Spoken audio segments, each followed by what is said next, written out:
Velkommen til Kappa Live. Tak fordi I ser med endnu en gang til vores liveudsendelse her fra Center Air Pilot Academy. I dag skal vi tale om rekruttering, hvordan man får et job som pilot. Det er ret væsentligt. Man har taget en stor investering i at tage en pilotuddannelse, og så er det selvfølgelig vigtigt, at man også skal gå ud og få et arbejde. Det er nogle af de ting, som vi har meget fokus på her på uddannelsen. Vi har fokus på det specielt på den sidste afsluttende del af uddannelsen. Og i dag skal vi møde Vilas Skamborg, som er tidligere elev her fra Center Air, og vi skal høre et interview af Olav Guldbrandsen, som er rekrutteringschef for SAS, og så skal vi lige se et opdateret afsnit fra, hvad vores unge pilotelevers videodagbog har at byde på. Så velkommen til. Rigtig dejligt, at I ser med.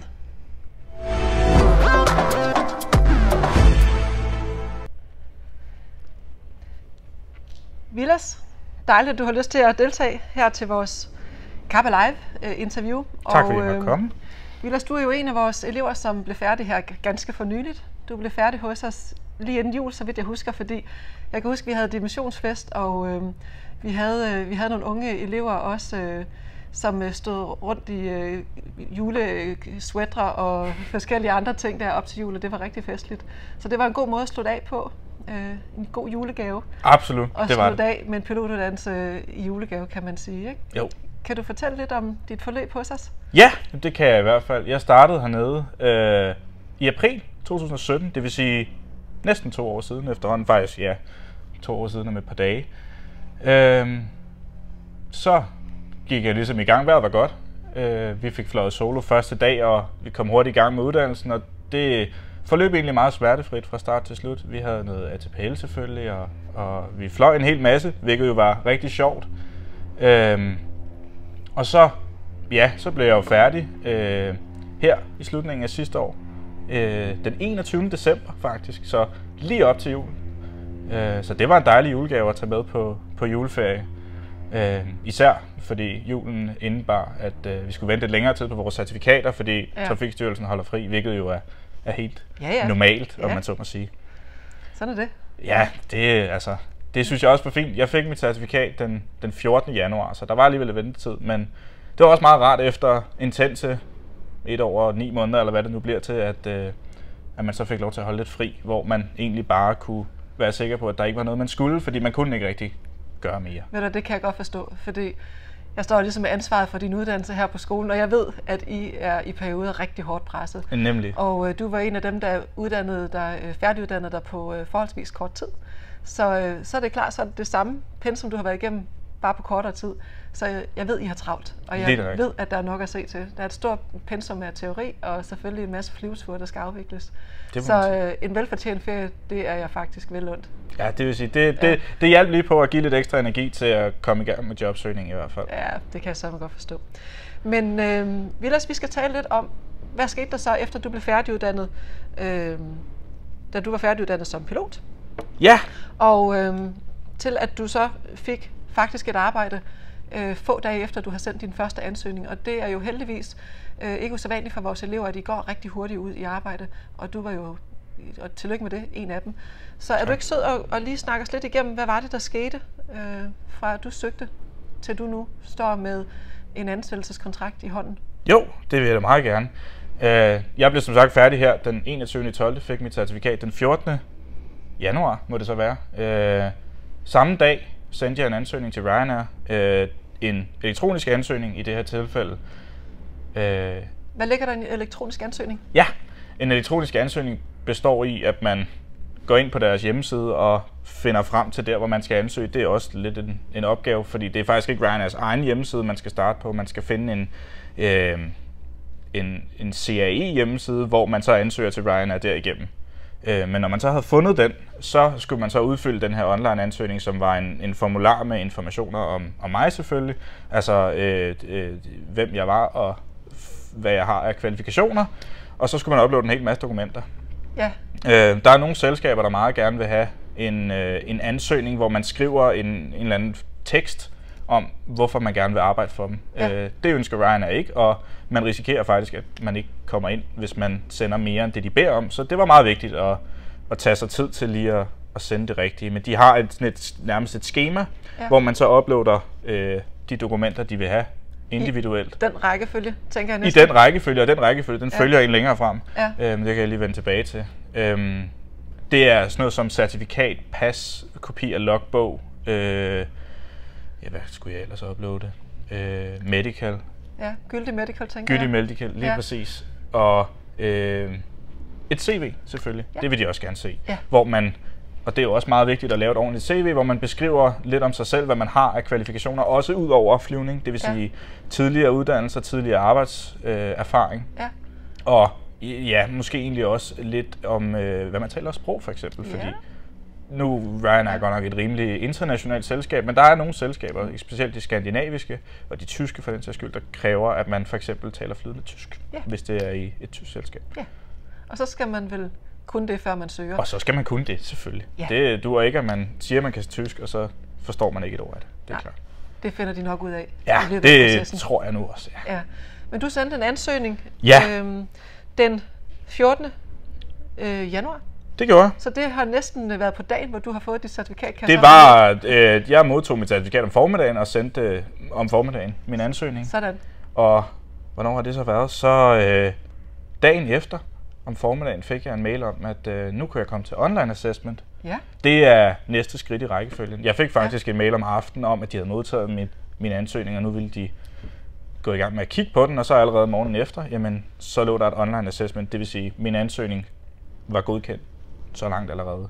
Og jeg ved, nogen har først et interview, før de beder jer om at lave en online assessment, men du lavede en online assessment først? Ja, så vidt jeg kunne forstå på dem, jeg kender, der også har været inde i det lige før mig, om man så må sige, så er, det her online assessment det første. Og det går ud på, det er, at man skal svare på nogle spørgsmål om sig selv, i form af, i form af, at man lige skriver ind, når man går i gang med det her assessment, jamen, er det den samme, som har ansøgt? Ja. Og så går man ellers i gang med de her forskellige tests, der er. Ja. Det første, der er, det er det, der hedder aptitude testing.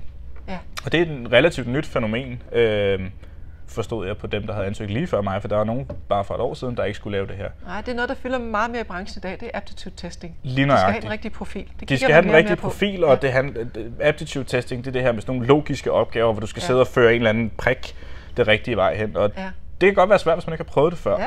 Og hvad gjorde du for at forberede dig? Ja, det var så nemlig lige det. Jeg havde heldigvis snakket med nogle andre, jeg kendte, der havde været igennem det.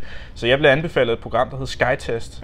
Ja. Der er nogle til de forskellige flyselskaber, hvor det her firma så har fundet ud af, hvilke test det er, de bruger. Ja. Og jeg fandt så den til Ryanair, som også bruges til nogle andre. Men det, det er jo kun godt, hvis jeg skal i et andet selskab på et eller andet tidspunkt, hvilket jeg ikke lige regner med. Men dem brugte jeg til at forberede mig, og da jeg så gik i gang med de her aptitude test, jamen så fandt jeg så også ud af, at det var nogle af øvelserne var faktisk de samme, og nogle af dem var mindede meget om det, jeg allerede havde prøvet. Og man får også lige lov til at have en prøveomgang, inden man reelt går i gang, hvor de kan se resultatet, hvor man lige kan lære øvelsen at kende, så det er ikke sådan, du bare bliver smidt ud i det og skal kunne det allerbedst fra start. Ja. Så det synes jeg egentlig var helt fint, og noget af det er lidt svært, men de forventer heller ikke, at man gør det perfekt. Det er meget vigtigt at have i baghovedet, at det er et spørgsmål om, at man forstår øvelsen, og at man bliver bedre løbende, og ikke at du gør det fantastisk fra start. Så man kan, de gerne vil se en progression. Ja, de forventer jo ikke, at du har forberedt dig som sådan på de der SkyTest hjemmefra. Nej. Men forberedelse er jo altid en god idé. Men forberedelse er altid en god idé, fordi så har man mere overskud. Man er også lidt nervøs, det var jeg i hvert fald, da jeg skulle sætte mig i gang med det her, fordi jeg vidste ikke helt, hvad de lagde vægt på og så videre. Så jeg prøvede mig frem, og der var det rart, at jeg havde set noget af det før i hvert fald. Hvor mange forskellige typer spørgsmål var der i de der var 5 forskellige aptitude tests og 1 ATPL-spørgsmålsprøve. Så 5 forskellige tests i.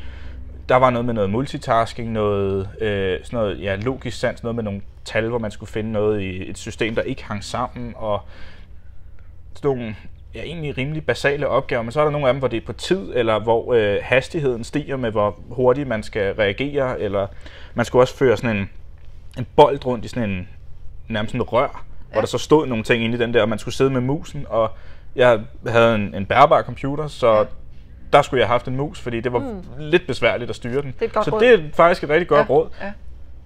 Brug en mus, når man laver aptitude-test. Det hjælper på det. Og så var jeg igennem dem heldigvis. Hvad lavede jeg så? Jamen så havde jeg ATPL-spørgsmål. Der var 30 spørgsmål, og det havde man x antal minutter til. Det var, jeg tror det var 10 minutter til 30 spørgsmål. Og det de umiddelbart ville jeg gætte på, lagde væk på, det var, at man nåede at besvare alle 30, og ikke at man svarede dem alle sammen rigtigt. Okay. Nødvendigvis. Ja. Det ved jeg selvfølgelig ikke. Men nej, for der er jo ikke det var mit indtryk, på de her fordi ting. man får ikke noget feedback. Nej. Men den tidsramme, der var sat af til at svare, indikerede, at man ikke havde sådan super meget tid. Og det tolkede jeg til, så skal jeg nok ikke gå super meget i dybden med hvert svar, for jeg kunne godt se, at jeg kun havde x antal sekunder til at svare på hvert spørgsmål. Ja, og jeg kan lige sige til ATPL, det står for Airline Pilot License, og det er den mængde teori, som en pilotstuderende får her på skolen, som er det generelle teori, man skal have i løbet af sit uddannelse. Så vi bliver jo testet her på stedet, men det er jo ikke kun at lige kunne huske svarene, når man skal gå til eksamen. Man skal faktisk kunne det også til bagefter, som du har oplevet. Lige nøjagtigt, og man skal ikke kun kunne svarene selvfølgelig, man skal også kunne forstå det og kunne tale om det, men det vender jeg lige tilbage til senere, fordi det var en del af en anden del af forløbet. Efter at have fuldført de her ATPL-spørgsmål, jeg tror, jeg klarede det på 8 minutter eller sådan noget, så der var lidt tid til overs. Det var fint. Så det var fint. Jeg vidste stadig ikke, om det var det rigtige, jeg havde gjort. Det får man ikke at vide løbende. Det er meget vigtigt at have i baghovedet. Og det kan også gøre en mere nervøs, at man ikke rigtig ved, sådan, hvor man står. Ja. Men man kan sige, man har kun et skud, så man kan lige så godt gøre sit bedste. Og hvis det er at bruge 8 minutter, så er det det bedste. Ja. Sådan er det. Så skulle jeg lave videointerview. Ja. Det er også en ny ting, som er blevet indført, at man får stillet et eller andet spørgsmål. Det kunne for eksempel være, hvorfor kunne du godt tænke dig at blive pilot i Ryanair? Og så skal man så har man 20 sekunder til at tænke sig om, jamen, hvad vil du egentlig gerne svare på det her? Og det er jo på engelsk. Og det er på engelsk, vel at mærke, fordi det er netop det, der ligesom er pointen med hele øvelsen. Altså så skal man svare på engelsk i 1 minut, hvorfor vil du gerne være pilot i Ryanair? Har du forberedt dig på nogen måde til det? Jeg havde forberedt mig forstået på den måde, at jeg havde tænkt over, inden jeg gik i gang med det her, jeg ved, hvad de spørger om, og sådan forventet lidt, hvad jeg kunne finde på at sige, hvis det var de sådan lidt gængse spørgsmål. Det var det så heldigvis også. Så på den måde havde jeg forberedt mig, men jeg synes ikke, at det er noget, man som sådan skal forberede sig til, fordi ellers så svarer du ikke nødvendigvis ærligt. Og det synes jeg også er vigtigt, at man svarer det, man lige tænker. Ja. Men man skal selvfølgelig heller ikke sidde og sige i 1 minut, så kommer du nok ikke særlig langt. Så det er sådan lidt en afvejning med at... Fordi de kan jo også godt høre, hvis det er indøvet. Hvis jeg sidder og læser op af et stykke papir, eller har husket en sætning, eller har husket 1 minuts sætninger, jamen det giver ikke et særligt godt, hvis det bare lyder som en robot, der sidder og snakker. Nej, men du har trods alt haft et udmærket engelsk som udgangspunkt. Ja, det er jo selvfølgelig også vigtigt. Jeg har selv familie i England, så det ligger rimelig naturligt for mig at snakke engelsk. Der er nogen, der måske har større udfordringer med det. Ja, og så kan det måske være, at man skal lige øve formuleringerne. Ja, så kan man øve formuleringerne, og man kan udtale, du kan snakke med en eller anden, inden du går i gang på engelsk, bare sådan for... Ja, varme tungen op. Ja, det er nøjagtigt. Det er også vigtigt at huske. På vores afsluttende del af uddannelsen kører vi interviewtræning, og der udfordrer vi blandt andet vores elever på at formulere sig på engelsk, fordi har man ikke gjort det naturligt for nyligt, så ved vi, at så kan man godt falde lidt over ordene, så det er en rigtig god idé lige at træne en lille smule, inden at man går i gang. Ja. Det er det virkelig. Men i det tilfælde, så fik du så et telefoninterview allerede dagen efter din online assessment. Det går igen utrolig hurtigt her. Havde du forventet, at det skulle gå så stærkt? Nej, det havde jeg ikke. Jeg fik svar på mit online assessment morgenen efter, må det være, at det var gået godt, og de ville ringe inden for 14 dage. Og så tænkte jeg, fint nok, jamen så langt så godt, så ved man ligesom det, ikke? Man falder lidt til ro. Det var egentlig 3 timer senere.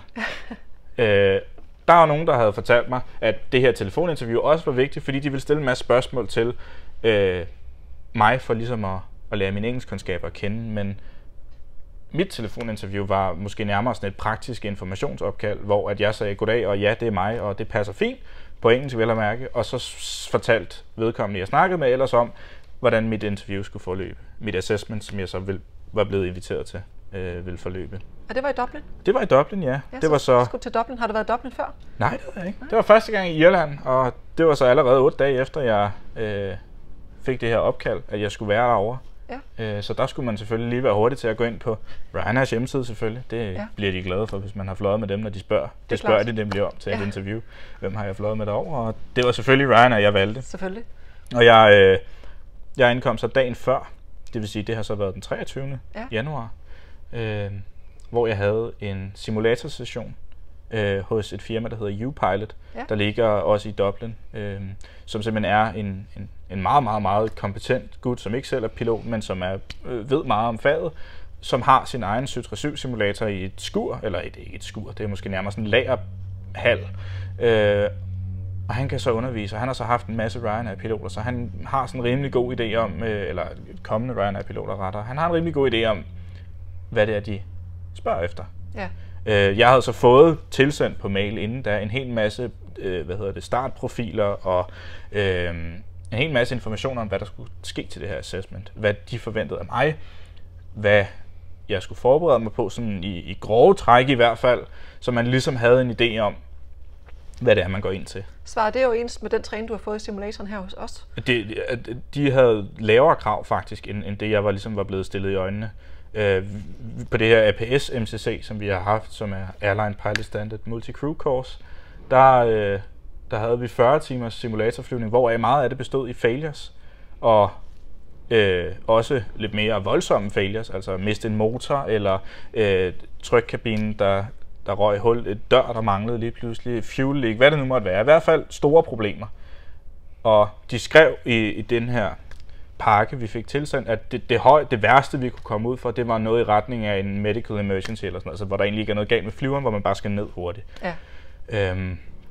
Så på den måde var jeg allerede der bedre stillet, fordi jeg var vant til at bekæmpe nogle situationer, hvor jeg måske havde rigtig travlt. Så du følte dig godt rustet her fra skolen til at tage interviewet? Det synes jeg, det snakkede jeg også med dem om, jeg skulle til interview med på dagen, at hvad de ligesom havde af erfaringer hjemmefra, og der kunne jeg tydeligt mærke, at jeg var et stykke foran.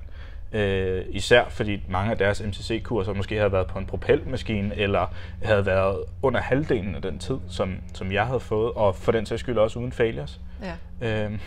Så allerede der tænkte jeg, okay, så skal det nok gå alt sammen. Ja, vi har stor erfaring i, at der hvor vi rigtig kan løfte jer til Airline Standard, det er på den sidste afsluttende del af uddannelsen, og det er jo derfor, vi har selvfølgelig så ekstra meget fokus på det der. Jamen lige præcis. Og har også rigtig stor beståelsesprocent heldigvis hos Ryanair. Ja, fordi normalt er beståelsesprocenten jo under 50%, så det er jo ikke bare at komme og så stille op, og så får man et job, der skal jo også noget. Det skal der, absolut. Dem jeg blev færdige sammen med, vi blev færdige 6 personer her i december. Vi bestod alle sammen Ryanairs optagelsesprøver og starter alle sammen inden for de næste par måneder. Og det er jo så 6 ud af 6, lige præcis. Ja, det er vi stolte af, og det er jo fantastisk, når det går godt. Vi er rigtig glade på jeres vegne, tak, og det er, at vi ser jeres karriere udfolde sig på den måde. Men lad os prøve at kigge lidt videre. Ja. Jeg var til interview, hvis det er der, vi fortsætter. Vi er på interviewdelen, ja. Så der var en simulator-del og et interview-del. Er det sådan forstået? Ja, det er rigtigt. På samme dag? Det var der. Jeg startede med et interview. Vi var 8 personer til den her assessment-del i Dublin. Og man blev så parret op 2 og 2 som simulatorpartner, så man kunne sidde og snakke sammen om, hvad der skulle ske.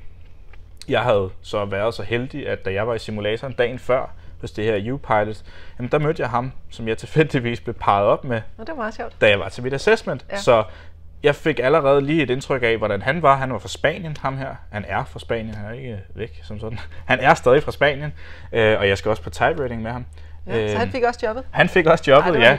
Og vi snakkede heldigvis rigtig godt sammen. Og altså, der må have været en eller anden, der holdt hånden over os, da de skulle sidde og udvælge, hvem der skulle i simulatoren sammen. For vi blev så valgt til at skulle sammen, og vi var allerede sådan rimelig enige om, hvordan vi ville gøre det, hvis vi kom sammen. Så vi kunne udnytte det, og det betød så også, at vi havde en rigtig, rigtig god simulatorsession, synes vi selv. Ja. Der er stadig ikke noget feedback, skal det lige siges. Ja. Man får ingenting at vide. Det er faktisk meget mærkeligt at tænke, det er gået godt det her, men de sidder bare og kigger som om, ja, der er ikke noget der. Men det var egentlig meget fredeligt. Altså, vi fik det, vi forventede. Vi fløj en start ud af Liverpool og fløj lidt rundt og fløj i hånden selvfølgelig. Og så fik vi ikke nogen emergencies på nogen af de ture, vi skulle flyve. Og så fløj vi tilbage og landede i Liverpool med en instrumentanflyvning. Ja. det var Det simpelthen... lyder noget simplere end det, vi udsætter jer for på. Ja, det må man sige. Der var, altså, hvis det havde været vores MCC-kursus, så havde der været en motor i brand, og en eller anden, der troede med at hoppe ud af kabinen, og et kabinepersonale, der står og banker på døren, og det var man godt forberedt til. Ja. Det kan være, når du kommer på typewriting-delen, at du så bliver glad for, at du det tror jeg. har fået træning. Der ved jeg allerede efter at have siddet og kigget lidt på dokumenterne, at der kommer nok noget, det gør der nok, hvor mit MCC nok, for alvor bliver relevant. Ja. Godt, men det gik jo så heldigvis godt. Ja, det gjorde. Og tillykke med det. Og du fik svar så? Jeg fik svar dagen efter. Det var simpelthen så lynhurtigt. Ja. Det havde jeg heller ikke forventet. De sagde, at der går typisk en uge, før man får svar. Ja. Og jeg fik så en mail senere. Det var faktisk, jeg tror nærmest, jeg var lige kommet hjem fra Dublin, trådte ind ad døren derhjemme, og så kiggede jeg lige, så vibrerede min telefon, og så stod der tillykke, du har bestået dit assessment. Fantastisk. Og vi ringer til dig og fortæller om, hvornår du kan komme på typewriting snarest muligt. Det var så også inden for 2 uger, de skrev, tror jeg, der. Sådan. De ringer dagen efter. Det er jo igen. Det lyder som en rigtig, rigtig hurtigt og jo heldigvis succesfuldt forløb. Absolut, det var det. Tillykke. Tusind tak. Godt gået. Tak.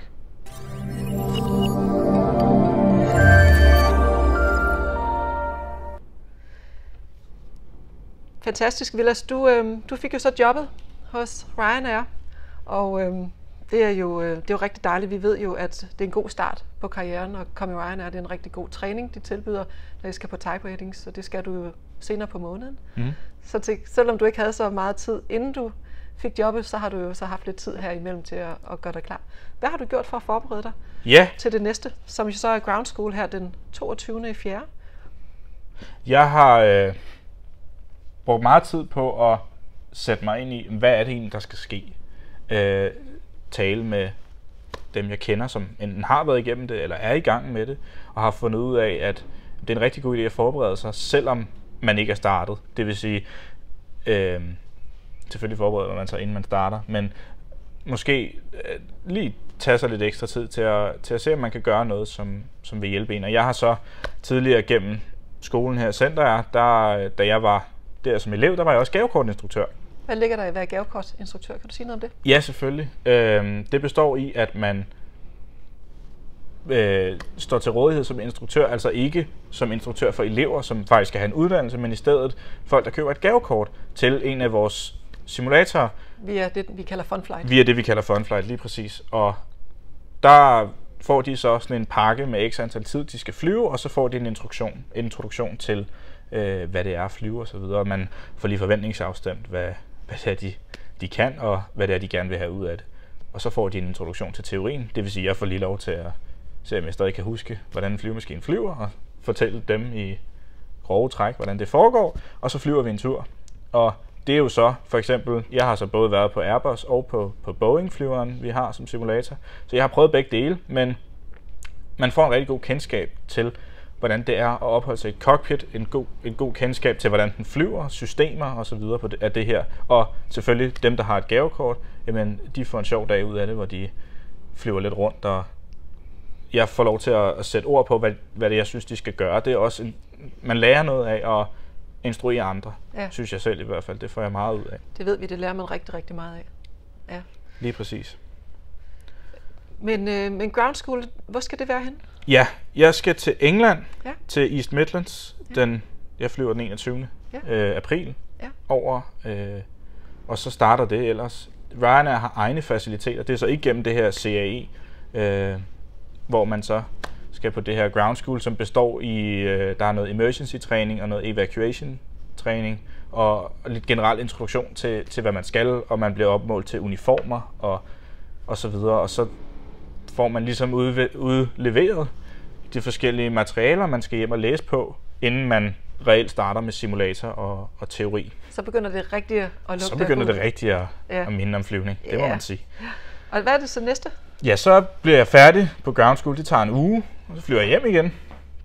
Og så skal jeg ellers til at se CPT. Ligesom hvis man er i gang med uddannelsen, så sidder man og ser CPT'er, altså computer-based training, lige præcis til for eksempel de her ATPL-fag, vi også snakket om tidligere, hvor man har en eller anden form for interaktiv bog nærmest, hvor man bliver guidet igennem de forskellige emner, der er relevante. I det her tilfælde er det jo så en Boeing 737, jeg skal sidde og sætte mig ind i hvordan fungerer. Og jeg synes godt om produktet, da jeg var på ATPL, altså hele det her CBT-koncept. Ja, det er jo en af grundene til, at vi også bruger CBT allerede her på skolen. Det er jo for at forberede jer til det, den dag I sidder netop på en typewriting. Det er en speciel ting, synes jeg egentlig, at se CBT, fordi det kan godt blive lidt ensformigt, men det er stadig meget rart at læse en bog.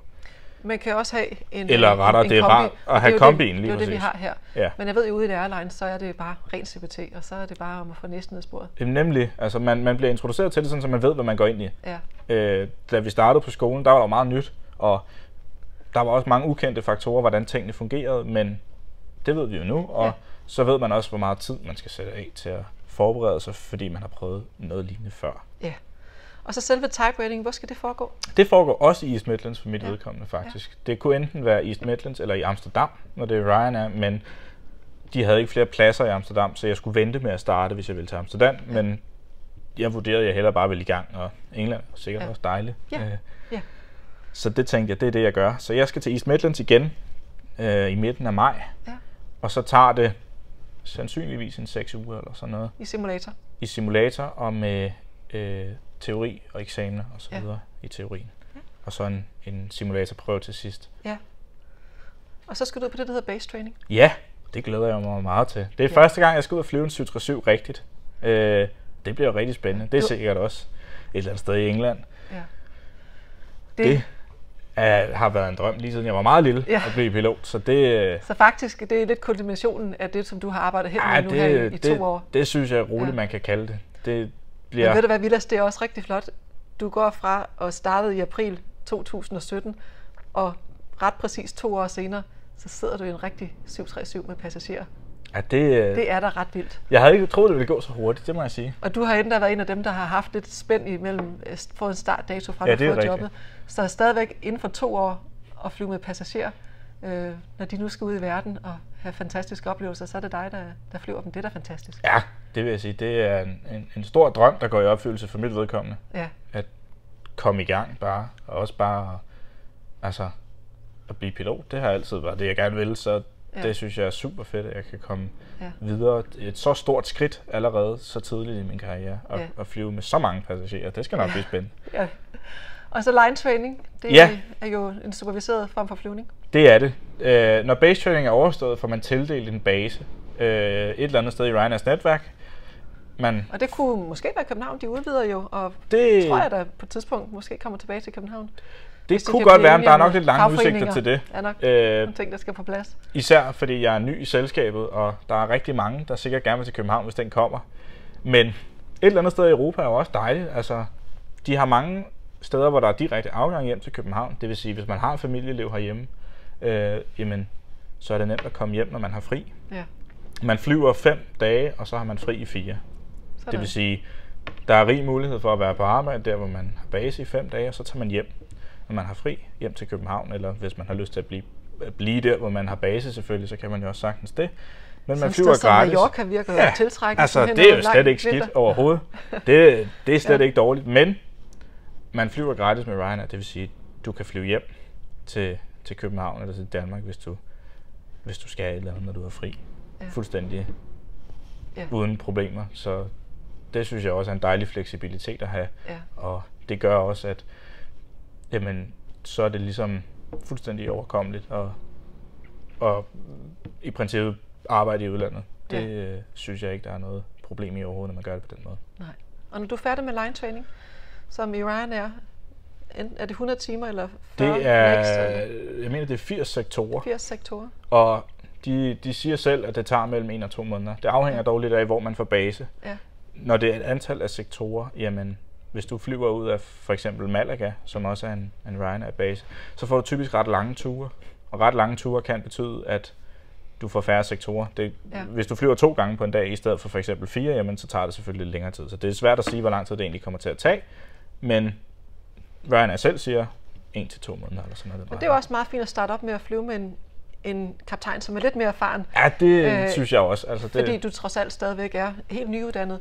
Og så det er jo sådan en god gammel mesterlæreruddannelse. Flyver med en, der er meget mere erfaren, og når du så er released efter line training, så kan du flyve med hvem som helst. Nemlig. Og der har du fået en lille smule rutine, og det er jo en god måde i virkeligheden at uddanne folk på, som arbejder med et håndværk, som det at være pilot jo er. Ja, det synes jeg bestemt også. Jeg vil sige, jeg vil nok ikke bare have lyst til at sætte mig ud og flyve med passagerer sammen med en hvilken som helst kaptajn lige fra starten. Slet ikke, når jeg ikke ligefrem har erfaring andet end det, jeg har fået på skolen. Nej. Så det synes jeg bliver det er den rigtige måde at gøre det på, og om det er 80 sektorer, eller om det ender med at blive 100, hvis man har brug for flere, jamen, hvad end de synes er rigtigt, så længe jeg er rolig i cockpittet. Ja, men det rigtigt. Tror jeg nu nok, jeg skal blive. Og alle omstændigheder, så ved vi, at I får en rigtig god start på jeres karriere i Ryanair. Nogle bliver der jo, nogle vælger at søge videre, og nogle søger blandt andet videre til SAS. Og jeg har haft et interview med Olav Guldbrandsen, som er rekrutteringschef fra SAS i København. Og SAS er jo et af de selskaber, som vi har haft et tæt samarbejde med gennem mange år. Vi har rigtig mange af vores piloter, der flyver fra SAS. Og Olav har også nogle gode råd til, hvad gør man, når man kommer som ny pilot og gerne vil videre i systemet. Men lad os først lige se, hvad det er for en størrelse, som SAS er, som de præsenterer sig selv.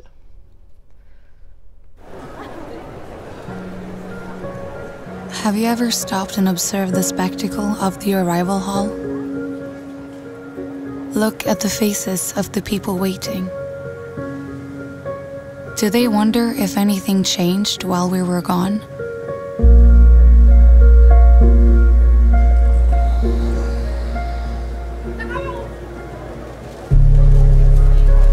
What did we bring back? Did we find what we were looking for? Was the world different than we thought?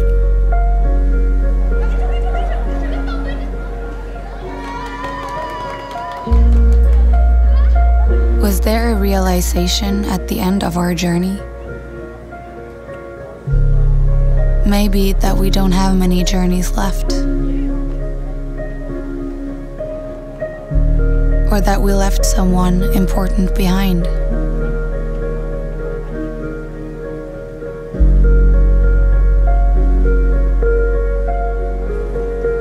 Sometimes the journey is life-changing.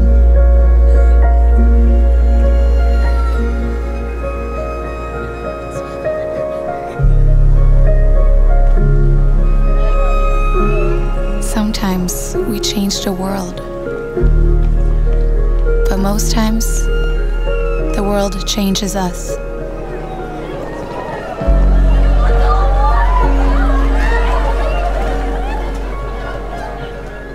We find love.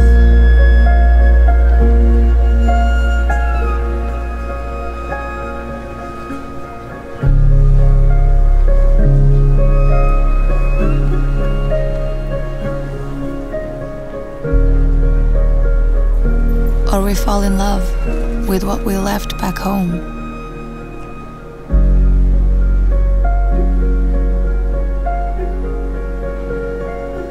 We come home with a new family, with new priorities, with experiences that will stay with us forever, with an idea we believe in. And at SAS, we send millions of travelers through these doors every year. We know change when we see it.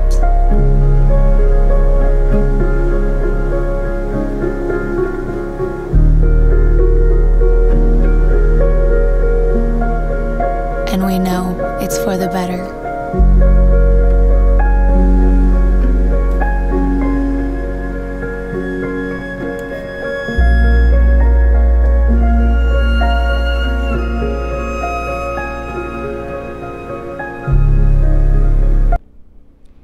Ja, når man ser sådan nogle billeder, så bliver man mindet om, hvor vigtigt det er, at piloter er rigtig godt uddannet.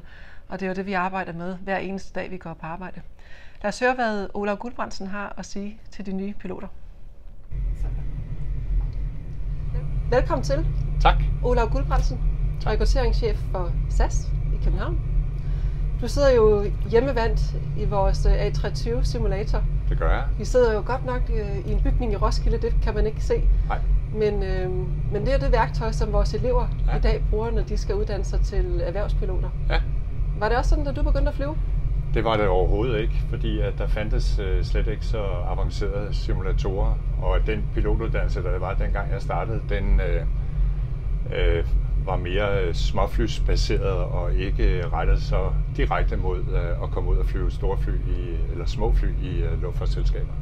Så det her, det er en fantastisk udvikling, fordi den bærer piloten hen imod det job, de skal udføre. Om det er på et propelfly, en airline, eller det er på en A320, det er det samme. Ja, det er nogle gode værktøjer, som der findes i dag. Fantastisk. Ja. Og i dag, der ser vi jo heller ikke rigtigt, at det segment findes, hvor man skal ud og flyve småfly for at få et airline-job. Nej.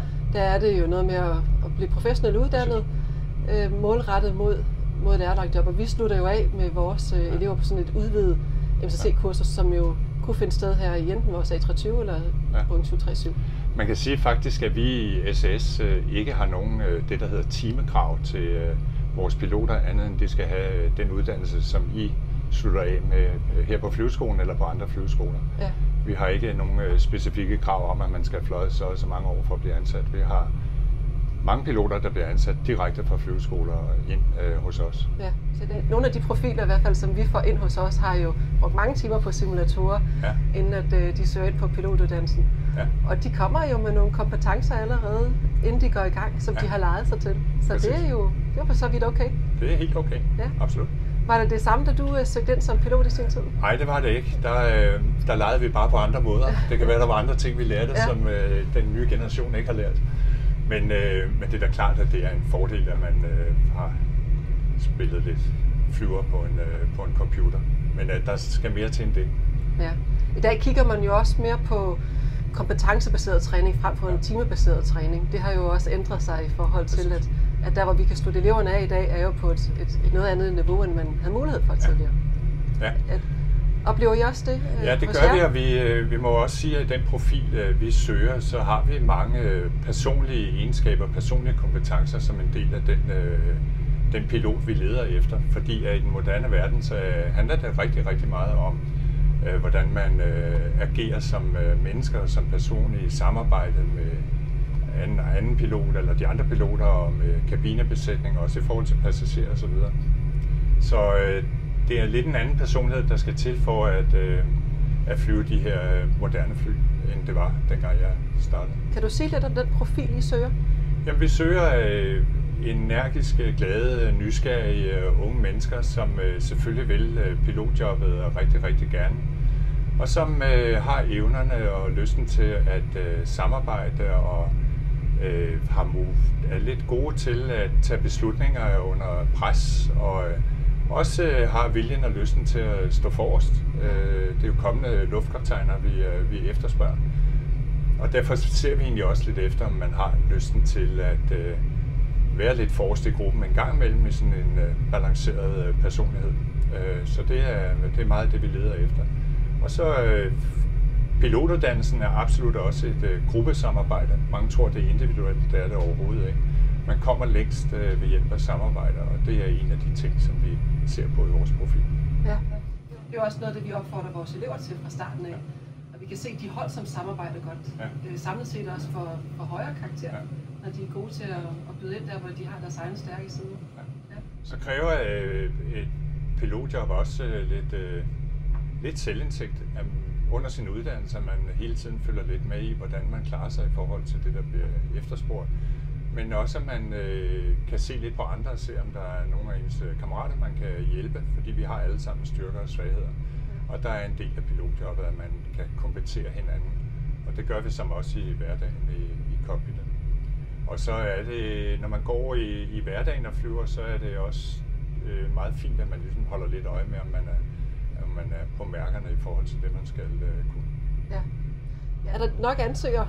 Ja, vi har rigtig, rigtig mange ansøgere, og hvert år bliver der selvfølgelig uddannet meget. Der er en god konkurrence, men man kan sige, at fremtiden ser lys ud for folk, der søger pilotjobbet eller pilotelever, fordi at der er store generationer, der nærmer sig pensionsalder, og der skal bruges mange piloter, så det ser lysere og lysere ud, kan man sige, hvis man søger den her uddannelse.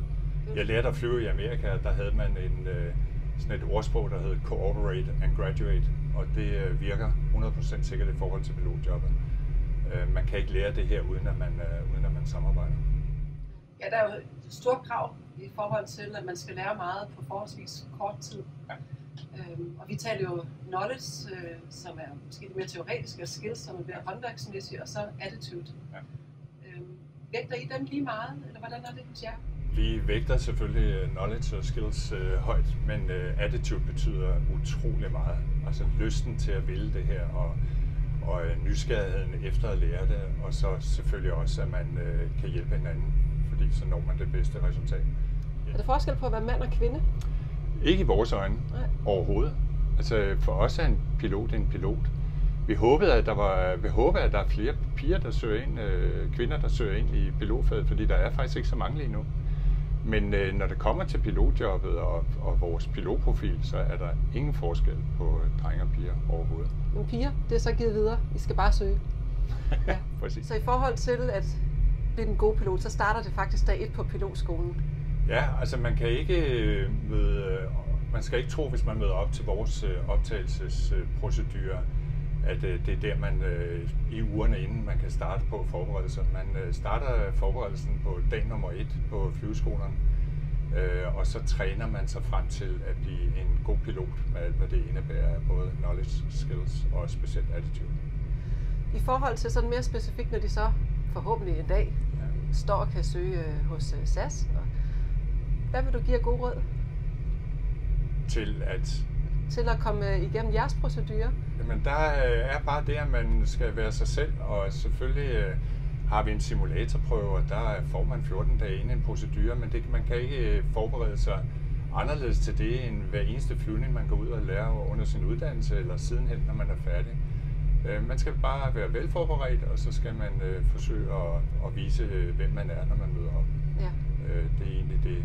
Er det på 1 dag, 2 dage? Nej, men det starter med, at man hjemme har lavet en online test, personlighedsprofil, og som også indebærer nogle tester af de her kognitive evner, simultankapacitet og stress osv. Og så har vi en 2-dages seance, hvor man er 1 dag i en simulator som denne her, hvor vi ser lidt, hvordan det går med at flyve, men bestemt også, vi ser på, hvordan man samarbejder. Og så på dag nummer 2, så har vi nogle personlige interview og lidt gruppeøvelser og så videre. Så det er en 2-dages seance. Ja. Og hvis det så forhåbentlig går godt, så er det ud til, hvilken form for fremtid vurderer du, man møder som ung pilot i dag? Man møder en fantastisk fremtid. For det første, så ikke bare hos os, men i luftfartsbranchen generelt er der stor efterspørgsel på piloter. Og det betyder i øvrigt også for dem, der kunne tænke sig at søge ind på det her job, at der er lige nu rigtig, rigtig gode chancer for jobs. Og hos os i SAS, så får man en fantastisk arbejdsplads baseret i Skandinavien. Og det er, hvad vi kan tilbyde. Det lyder fantastisk. Ja. Hvad gør selv dig glad, når du går på arbejde? Jamen, jeg er rigtig glad for at flyve. Jeg synes, det her med at flyve en flyvemaskine er stadigvæk efter mange år utrolig interessant og spændende. Og så har jeg rigtig gode kollegaer, og det er en opgave, der skal løses i fællesskab. Og den kan til tider være vanskeligt under vanskelige vejrforhold og så videre. Men det er også en enorm tilfredsstillelse, når det hele går op i nøjelighed, og det lykkes. Ja, vi er jo privilegeret med nogle enormt engagerede unge mennesker. Dem, der vælger den her branche, er nogen, som har mange været ude og knokle og arbejde og spare penge sammen, og virkelig, virkelig ved det, og yder en kæmpe indsats, også i hverdagen på pilotskolen. Ja. Hvordan tror du, fremtiden ser ud for en pilot? Jamen, fremtiden er lys. Hvis man har det engagement, du nævner, så har man rigtig gode chancer for at få job, fordi der på verdensplan og i Europa og i Skandinavien kommer til at mangle piloter faktisk. Så derfor håber vi, at der er så mange som muligt, der søger ind. Og så er det godt at høre, at der er stort engagement, fordi det er også nødvendigt med det, vi har snakket om før, for at komme igennem en så koncentreret uddannelse, som det er. Ja. Men der er også der er instant reward, som det hedder på engelsk, når man oplever at sidde i sådan en simulator som det her, eller sidenhen at komme ud og flyve med passagerer i store fly. Det er jo et vanvittigt spændende arbejde. Ja. Jamen, er det budskab, vi skal give videre? Ja. Det er spændende. Ja. Man skal have et stort engagement. Præcis. Og så ellers bare go for it. Ja. Er det sådan? Og hjælpe hinanden. På pilotskolen. Ja. Absolut. Det er godt. Det giver vi videre. Selv tak. Tak, Olav. Vi siger tak til Olav Guldbrandsen. Vilas, nogle af de ting, som Olav jo nævner som god råd, det er, at man skal gøre sig umage. Man skal dyrke netværk fra et tidligt tidspunkt. Man skal komme forberedt. Man skal faktisk lægge en stor arbejdsindsats i det at blive pilot, således at når man står og skal videre ud i sin karriere, så kommer man også der godt forberedt. Er det samme ting, du kan genkende til fra din egen uddannelsestid? Ja, det synes jeg bestemt. Jeg lagde selv stor vægt på det her med at give et godt indtryk til dem, man møder. Man ved jo aldrig, om det er en kommende kollega for eksempel, eller for den sags skyld, om det er en, der kan sidde og tage beslutninger om, at man skal have et job senere hen. Så jeg synes, det var meget vigtigt allerede fra start at give et godt indtryk, når man mødte nogle nye mennesker, eller også bare for den sags skyld at sørge for at snakke med de ældre elever, sørge for at holde sig opdateret med, hvad der sker omkring en. Hvis der er et arrangement, der kunne gavne ens kommende jobsøgning, jamen, så er det måske også en meget god idé at bruge det. Yeah. Og det synes jeg i hvert fald også selv har givet mig en hel masse.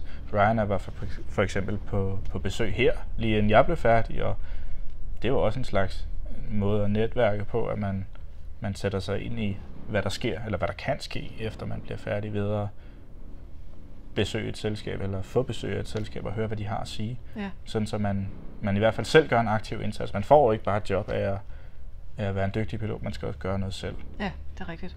Vi gør også meget for at have et stort netværk i forhold til selskaberne, og mange af dem kommer heldigvis også på besøg hernede. Laver optagelsesprøver i vores simulatorer og den slags ting. Og der ved jeg også, der har du jo også gået til hånden nogle gange med din simulator-ekspertise. Så alt sammen bidrager jo selvfølgelig til, at man måske står lidt mere synligt i folks bevidsthed. Nemlig. Det er altid godt, at, altså, hvis man kan gøre et eller andet, som ikke nødvendigvis direkte har noget med en ansættelse at gøre, men som måske gør, at de husker ens person, når de sidder med en ansøgning, hvor ens navn står på. Det vil da være super, hvis det kunne gavne mig på et eller andet tidspunkt. Det har det jo allerede gjort på sin vis. Det kan man på sin vis sige. Nogle andre, som er godt i gang med at etablere sig som et navn i branchen, det er vores unge pilotstuderende, som startede her i januar måned. De har lavet nogle videologs, nogle videodagbøger fra deres uddannelse hos os. Vi synes, det er fedt, de har lyst til at give os stille op til det, og synes faktisk også, det er rigtig sjovt at få lov til at få et indblik i, hvordan de ser sådan det her start af uddannelsesforløbet. Og de er jo nu ikke de nye elever længere, fordi vi startede nyt hold her i dag. 13 nye elever. Men lad os se, hvordan de unge pilotstuderende, hvad de har haft af oplevelser her indtil nu. Og så siger jeg tusind tak, fordi at I har set med. Mit navn er Anna Kjær Thorsø. Jeg håber, I ser med igen næste gang. Tak.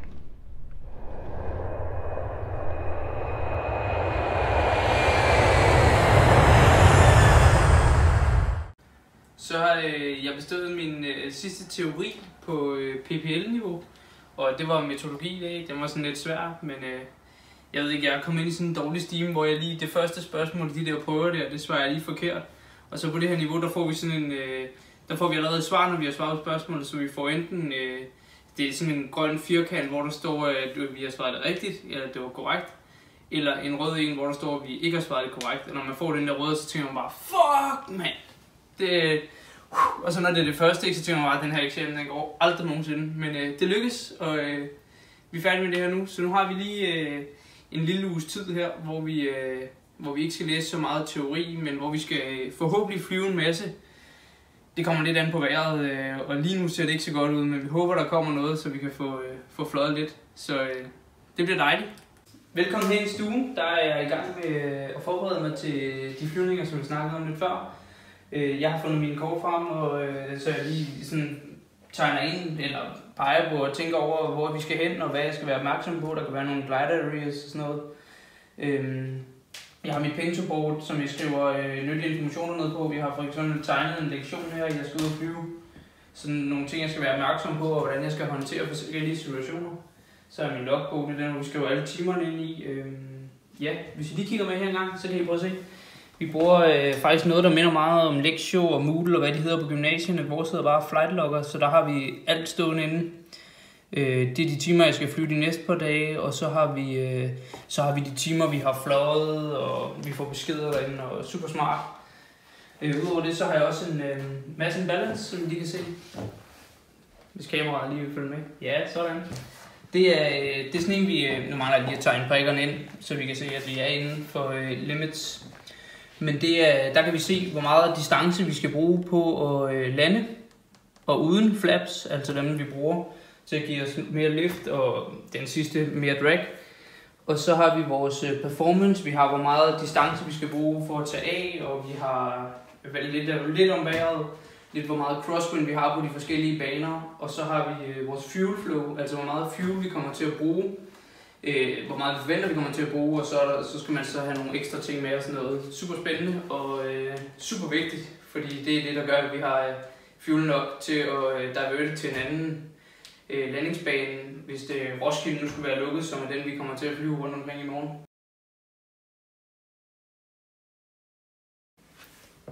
Hej folkens.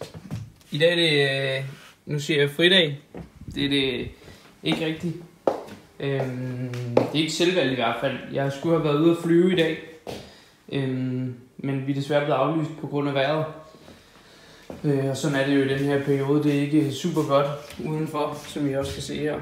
Det kører ikke så godt der. Nej.